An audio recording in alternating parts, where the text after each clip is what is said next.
L'expérience acquise au cours de mes études et dans le cadre de la profession de généalogiste familial que j'exerce depuis une dizaine d'années m'ont poussé à voir la généalogie comme un tout, une multitude de données qui, mises bout à bout, permettent de découvrir une histoire, celle de nos ancêtres. Pourtant, quand on parle de généalogie, deux sources essentielles viennent à l'esprit, les registres paroissiaux et les registres d'état civil. En effet, les actes de naissance, mariage et décès sont impératifs à toute recherche généalogique puisqu'ils permettent de reconstituer assez rapidement le canevas d'une famille donnée. Cependant, la réalisation d'un arbre laisse souvent le chercheur sur sa faim, ne fournissant qu'un squelette constitué de noms, de dates, de lieux et de métiers. Et si cet arbre donne des pistes, il apporte peu de réponses. S'il renseigne sur l'activité exercée par les concernés, on ne sait pas en quoi celle-ci consistait réellement. Il en va de même pour les bouleversements familiaux. Si on les constate, on ne peut les expliquer. En fait, pour mieux comprendre l'histoire de sa famille, mieux en appréhender les personnages, il faut aller chercher les informations dans l'ensemble des sources se trouvant à notre disposition dans les centres d'archives, qu'ils soient municipaux, départementaux, voire dans certains cas nationaux. Nous allons donc passer en revue le gros des sources utiles à la généalogie et voir ce que chacune d'elles peut apporter, en commençant bien entendu par la documentation la plus évidente, comme les registres paroissiaux et l'état civil, jusqu'à la plus marginale, comme la justice. Alors, les sources les plus évidentes. L'état civil ancien, à savoir les registres paroissiaux, ils ont été créés par la volonté royale. En 1539, François Ier, avec l'édit de Villers-Cotterêts, exige que les actes de baptême soient rédigés en langue française. Puis en 1579, Henri III, avec l'ordonnance de Blois, va étendre cette mesure au mariage et aux sépultures. Mais tout cela va prendre du temps pour se mettre en place et dans la majorité des communes, en fait, on a des registres paroissiaux pour le début du XVIIe siècle. Ils commencent plutôt dans les années 1620-1630. Alors, qu'est-ce qu'on trouve dans ces registres paroissiaux? Des actes de baptême, de mariage et de sépulture. Je vous ai mis donc l'acte de baptême de Guillemette Commelin à l'écran. Donc, comme vous le voyez, ce sont des actes très succincts. Il n'y a que les informations essentielles. Ici, donc, on retrouve la date, les noms et prénoms des parents de l'enfant, mais également les noms et prénoms des parrains et marraines, ce qui est intéressant parce que ça permet souvent de faire le lien avec d'autres membres de la famille. Ensuite, il y a l'état civil moderne qui va être mis en place donc au moment de la Révolution, le 20 septembre 1792, avec un décret qui va laïciser les registres paroissiaux. C'est-à-dire qu'avant, c'était les curés qui s'occupaient de les rédiger. Maintenant, ça va être au maire de s'occuper de cette charge. Je vous ai mis donc différents actes à l'écran. Donc, comme vous voyez, comparé aux actes qui se trouvaient dans les registres paroissiaux, ces actes-là sont bien plus fournis. On a ensuite la création à ce moment-là des tables décennales où il y avait donc tous les 10 ans pour chaque commune un inventaire de tous les actes de décès, de mariage et de naissance, donc ce qui permet, ce qui facilite la recherche. Alors, il y a deux particularités donc, pour l'état civil moderne et pour la période révolutionnaire. Donc, c'est tout d'abord le calendrier républicain. En effet, à la Révolution, le nouveau pouvoir en place veut tout changer. Il y a une volonté de rupture avec l'ordre ancien, l'ère dite vulgaire, et on va jusqu'à rejeter le calendrier grégorien. Et des citoyens vont être chargés de faire un nouveau calendrier appelé calendrier révolutionnaire ou calendrier républicain. Ce dernier est adopté le 24 octobre 1793. Comme vous le voyez donc à l'écran, on a tout changé, les années, les mois, même le début de l'année qui ne commence plus le 1er janvier, mais à l'équinoxe vrai d'automne, le 22, 23 ou 24 septembre. Et ce calendrier va rester en place jusqu'en 1805. Donc, cela complique un peu les recherches quand on recherche des actes donc, sur cette période. Je vous conseille d'utiliser des convertisseurs qui vont vous permettre donc de passer d'un calendrier à l'autre. Il y en a un qui est très facile d'utilisation sur le site des archives du Lot-et-Garonne, donc surtout n'hésitez pas à l'utiliser si besoin. L'autre particularité de la période révolutionnaire, c'est la mise en place donc du divorce.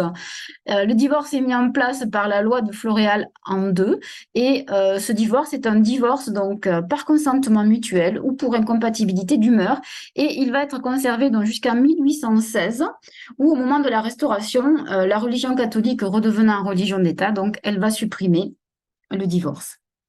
Donc voilà ce que l'on pouvait dire sur les deux sources essentielles pour commencer sa généalogie. Alors, allons voir d'autres sources qui vont permettre donc de compléter déjà les informations que l'on a eues grâce à ces registres-là. On va commencer tout d'abord par les archives militaires et tout particulièrement par la fiche matricule. Donc, cette fiche matricule se trouve dans la série R1 et elle concerne l'ensemble des hommes soumis à la conscription à partir des années 1867 pour les plus anciennes jusqu'à la fin de la Seconde Guerre mondiale. Alors, trois sortes d'informations intéressantes se trouvent dans ces fiches. Tout d'abord, on trouve l'état civil du soldat. Ses noms, prénoms, date et lieu de naissance, mais également son métier, ainsi que les noms et prénoms de ses parents et leur lieu de résidence. Il y a ensuite une description physique du jeune homme. On peut donc savoir si celui-ci avait les yeux bleus, verts ou marrons, s'il avait le front haut, les lèvres fines, ou s'il avait, pour être politiquement correct, un défaut de taille, c'est-à-dire s'il mesurait moins de 1,50 m. On a enfin le cursus donc, du soldat. Dans l'exemple qui est à l'écran, vous voyez que ce cursus donc, est bien développé, bien détaillé. On trouve la date et le lieu de l'incorporation du soldat, le régiment et les postes successifs qu'il a occupés, ainsi que les campagnes qu'il a réalisées pendant la Première Guerre mondiale. On retrouve dans cet exemple aussi des informations qui sont assez rares. En effet, on sait qu'en 1923, le soldat avait un enfant et on connaît surtout la cause du décès de ce soldat. Le décès est dû à une fissure de la colonne vertébrale à la hauteur de la première vertèbre lombaire qui a provoqué une paraplégie complète. Donc, vous voyez un document intéressant dans lequel on trouve un certain nombre de données. Alors, autre source intéressante à travailler, les recensements. Ces derniers se trouvent dans la série 6M. Alors, ils apparaissent dans la majorité autour des années 1832 et ils sont ensuite renouvelés tous les 5 ans. Alors, leur intérêt est de fournir la photo d'une famille à un instant donné. Donc, grâce à ces derniers, on connaît le lieu de vie d'une famille, le quartier, la rue. Si elle habite à l'extérieur du village, on sait dans quel lieu-dit elle demeure. On connaît ensuite avec précision la composition de la cellule familiale. Comme on le voit sur l'exemple à l'écran, on voit que le ménage est composé donc d'un mari et de sa femme, que cette dernière était mariée avant lui, puisqu'elle a 2 enfants qui ne sont pas donc de son époux. Ils sont donc de son premier mari, il est bien précisé que ce sont les fils à la femme, et qu'avec son second mari, elle a eu 3 enfants. On a ensuite l'âge des personnes concernées, mais également leur métier. On voit qu'ici, on est dans un foyer d'ouvriers. Lui, il est mineur, il travaille d'ailleurs pour une compagnie. Elle est ménagère et les 2 enfants les plus âgés, qui ont 16 et 17 ans, sont journaliers, c'est-à-dire qu'ils louent leur bras à la journée, leur travail à la journée. Alors, on ne le trouve pas ici, mais on peut trouver dans ce genre de recensement la présence d'un beau-père ou d'une belle-mère âgée, d'un frère ou d'une sœur, de neveux, qui peut être souvent la conséquence donc d'un accident de vie, donc d'un frère par exemple qui est décédé et c'est la sœur qui va récupérer donc, enfin la tante du coup qui va récupérer les neveux. Et on trouve aussi mention des domestiques. Donc, c'est intéressant puisque ça nous permet d'avoir une idée sur le niveau social de la famille. Autre source à ne pas négliger et qui est généralement très peu connue, c'est la source de l'enregistrement que l'on trouve dans la série 3Q. Alors, dans cet enregistrement, il y a plusieurs registres à utiliser. Tout d'abord, on a les registres des tables de succession et d'absence. Alors, l'enregistrement ne concerne que le 19e et le 20e siècle. Donc, dans les registres d'étapes de succession et d'absence, sont consignés de façon alphabétique et chronologique tous les décès d'une population se trouvant dans une zone géographique précise, appelée bureau, que le décès ait eu lieu dans cette zone géographique ou ailleurs. Donc, c'est intéressant parce que grâce à ces registres, on peut retrouver le décès d'une personne qui n'est pas décédée dans la commune où il était domicilié. Alors, On a en plus, donc, dans ces tables de succession et d'absence, comme vous le voyez, le nom et prénom, donc bien évidemment de la personne, mais également son métier, son âge au moment du décès. Alors là, là, ce n'est pas le cas, mais on a souvent son état matrimonial. On sait s'il était marié, veuve ou célibataire. Et il y a, là c'est le cas ici, la mention d'une déclaration de succession. On sait que pour Jean Pradine a été déposée le 29 août 1927 une déclaration de succession sous le numéro 585 et on va pouvoir se reporter donc à cette déclaration de succession. Et on va donc retrouver, alors là je vous ai mis la déclaration de succession de Jérôme d'Elser. Donc dans ce document, on va avoir des informations sur le défunt, mais aussi sur sa famille, le nombre d'enfants qu'il avait, quel bien il va leur transmettre. Il y a aussi la mention d'un pacte de mariage si il y en a eu un qui a été établi. On trouve aussi mention d'actes de vente, d'achat, etc. Donc toute une série de données qu'on aurait du mal à trouver sans ce document. Autre importance de l'enregistrement, les registres des comptes répertoires. Ils sont très intéressants parce qu'en fait, ces comptes répertoires, c'est un résumé de tous les actes qu'a passé une personne au cours de sa vie. Donc, par exemple, pour le monsieur Boisseau, on voit bien que celui-ci a passé dans un certain nombre d'actes, dans l'acte de mariage, de cession. On retrouve aussi les déclarations de succession des parents, ou d'une femme, ou d'un frère et d'une sœur. Donc, vous voyez, on arrive à trouver de nombreuses informations qu'on aurait eu du mal, là aussi, à trouver sans ce document-là. Autre élément intéressant, autre source intéressante, les actes civils publics. C'est en fait un résumé de chaque acte qui était passé, que ce soit un acte notarié ou des actes passés, par exemple, des sous-seing privés, etc. Et ces actes civils publics servent surtout, en tout cas moi je les utilise, pour pallier à la lacune d'actes notariés. Par exemple, si on a l'information d'un pacte de mariage et que le notaire chez qui le pacte a été passé n'existe plus, on peut se reporter aux actes civils publics et on va avoir un résumé de l'acte.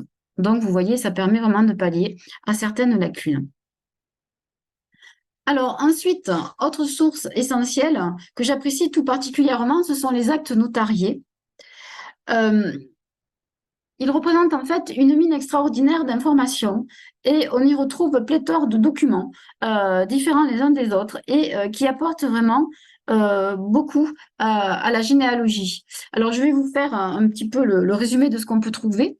On trouve tout d'abord des pactes de mariage, dont ces derniers nous donnent des informations sur les parents et le niveau de fortune des familles, notamment celle de la mariée à travers la dot.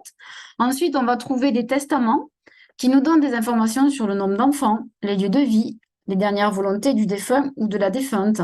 Et également, on peut y retrouver la nouvelle organisation de la famille. C'est le cas ici, par exemple, dans le testament de Catherine Astier. On apprend donc qu'elle est veuve de Martin Bergonier, qu'elle a de nombreux enfants et qu'une partie de ses enfants sont encore mineurs. Et elle va donc les confier à un de ses enfants, à son fils aîné. Et celui-ci va devoir donc s'en occuper jusqu'à la majorité des garçons et jusqu'à ce que les filles soient mariées. Autre document intéressant, les partages, qui vont nous donner une vision claire du patrimoine de la famille.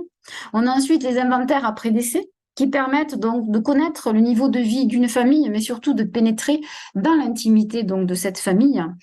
Les inventaires sont vraiment très intéressant. On a le détail de tous les biens qui étaient possédés, de tous les petits objets. C'est même parfois émouvant de découvrir en fait donc tout ce que possédait un de nos ancêtres. On a ensuite les actes d'achat, vente et baux qui permettent de définir dans la stratégie foncière de la famille, de constater son enrichissement, mais aussi donc sa faillite. Et après, on a une pléthore de petits actes, des obligations, des dettes, des réquisitions, des quittances, qui peuvent paraître souvent anodines, mais qui peuvent aussi fournir des informations intéressantes, donc à ne pas négliger. Autre source à utiliser aussi les cadastres, donc le cadastre moderne que l'on trouve dans la série 3P. Donc ce document est un document foncier créé afin de connaître les possessions de chacun dans une commune pour en définir donc le taux d'imposition. Donc, je vous ai mis là à l'écran le cadastre de l'Aïrac pour 1837 avec l'article de Monsieur Pierre Bergonnier. Donc, comme on voit, on va voir le détail de toutes les pièces de terre, mais aussi donc des bâtiments qu'il possède. On a la superficie qui est précisée, l'impôt, bien évidemment. Mais on a également d'autres informations qui sont fournies donc, par les deux colonnes qu'il y a sur la gauche et les deux colonnes qu'il y a sur la droite du document, où l'on retrouve des dates et des numéros qui nous permettent de savoir quand le bien a été acquis, d'où il venait et quand il va sortir donc de la possession de la personne concernée et chez qui il va. Donc c'est intéressant, on peut vraiment voir l'évolution du patrimoine. Donc c'est vraiment intéressant pour cela. Avec donc ces cadastres modernes, on a aussi les plans dits napoléoniens qui ont été donc faits au tout début du 19e siècle et qui nous donnent donc une vision parcellaire des communes et également donc des bâtiments, des fermes, des lieux-dits, des hameaux. Donc c'est vraiment très intéressant. En plus, ces documents sont d'une très belle qualité. Donc ça serait dommage donc de ne pas les utiliser. Alors je vous ai parlé des cadastres modernes, mais il y a aussi des cadastres anciens. En effet, dans une partie de la France, et notamment le sud donc de cette dernière, la taille était réelle, c'est-à-dire que déjà à ce moment-là, c'était les biens qui étaient imposés.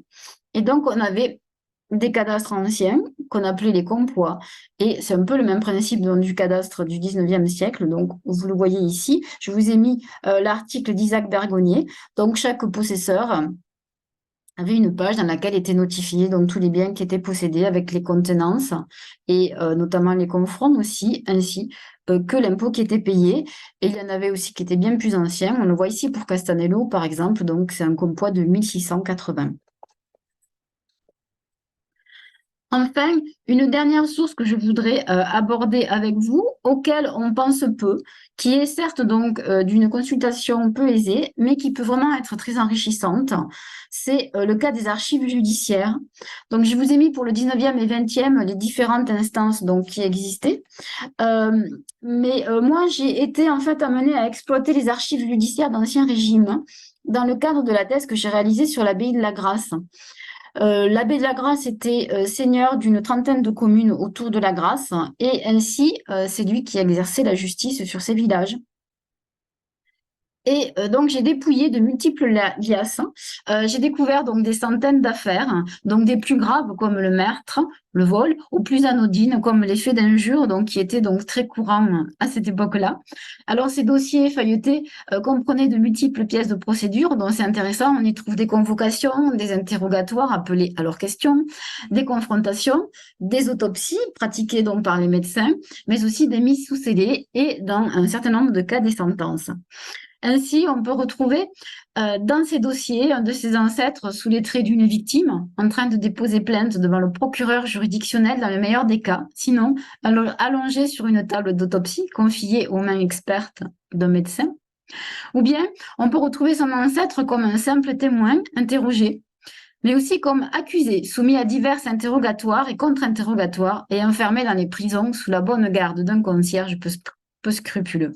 Enfin, on peut retrouver un de ses ancêtres condamné au carcan pour un simple vol de mouchoir, ou bien flétri, c'est-à-dire marqué au fer chaud sur l'épaule pour un vol plus conséquent, mais aussi condamné aux galères à la suite d'une tentative d'assassinat, ou bien, dans le pire des cas, dans le cas de meurtre, tout simplement pendu et estrangler.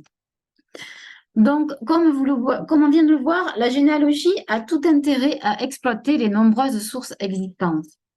Car en plus de combler les lacunes et donc de parfaire un arbre généalogique, elle apporte une foule de données très précieuses qui permettent de recréer le parcours précis d'une famille, de suivre son évolution, d'expliquer ses transformations. Depuis, je n'ai donné ici qu'un petit aperçu des archives, il y a encore de nombreuses séries exploitables. Je vous en ai mis certaines donc à l'écran. Je vous remercie pour votre attention et en complément, je peux vous conseiller d'aller voir donc sur le site de l'Académie des sciences, lettres et arts d'Agen les 180 000 actes de mariage qui ont été dépouillés et que vous pouvez donc, auxquels vous pouvez accéder très facilement, gratuitement. Ensuite, donc, vous pouvez aussi vous adresser à l'association RGA 47, Rencontre généalogique en Agenais, qui a son local donc près de Boué, pour vous aider donc dans vos recherches. Je vous remercie.